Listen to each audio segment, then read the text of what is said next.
ଅଦିନିଆ ବର୍ଷାରେ ଧାନ ଫସଲ ନଷ୍ଟ ହୋଇଥିବାରୁ ଏହାର କ୍ଷତିପୂରଣ ଓ ଇନ୍ସୁରାନ୍ସ କମ୍ପାନୀର ମନମାନି ବୁଦ୍ଧିରେ ଆଜି ଚାଷୀ ସଂଗଠନ ସଭାପତି ଉମେଶ ପୂଜାରୀଙ୍କ ନେତୃତ୍ୱରେ ରାମପୁରଠାରେ ଏ ଅଞ୍ଚଳର ଶତାଧିକ ଚାଷୀ ମୁଖ୍ୟ ରାସ୍ତା ଅବରୋଧ କରି ବିକ୍ଷୋଭ ପ୍ରଦର୍ଶନ କରିଛନ୍ତି। ସକାଳ 6ଟାରୁ ସନ୍ଧ୍ୟା 6ଟା ଯାଏ ରାସ୍ତା ଅବରୋଧ ପାଇଁ ଏସ୍ପି ରାମପୁର ଆଇଆଇସି ଓ ସ୍ଥାନୀୟ ତହସିଲଦାରଙ୍କୁ ପୂର୍ବରୁ ଲିଖିତ ଆକାରରେ ଚାଷୀ ସଂଗଠନ ଜଣାଇଛନ୍ତି।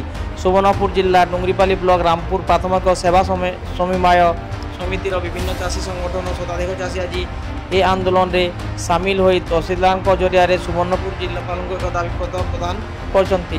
ଧାନ ଫସଲ କ୍ଷୟକ୍ଷତିର ଆକଳନ ସହ ଏହାର ଉଚିତ ପ୍ରାପ୍ୟ ପାଇଁ ସରକାରଙ୍କୁ ରିପୋର୍ଟ ପ୍ରଦାନ, ବୀମା ଓ ଇନପୁଟ ସବସିଡି ପ୍ରଦାନ, ଟୋକନ ଅବଧିକୁ 7 ଦିନ ବୃଦ୍ଧି କରିବା ଦାବି ନେଇ ଏ ଚାଷୀମାନେ ରାମପୁରଠାରେ ଆଜି ରାସ୍ତାରୋକ ସହ ଆନ୍ଦୋଳନ ଓ ବିକ୍ଷୋଭ ପ୍ରଦର୍ଶନ କରିଛନ୍ତି।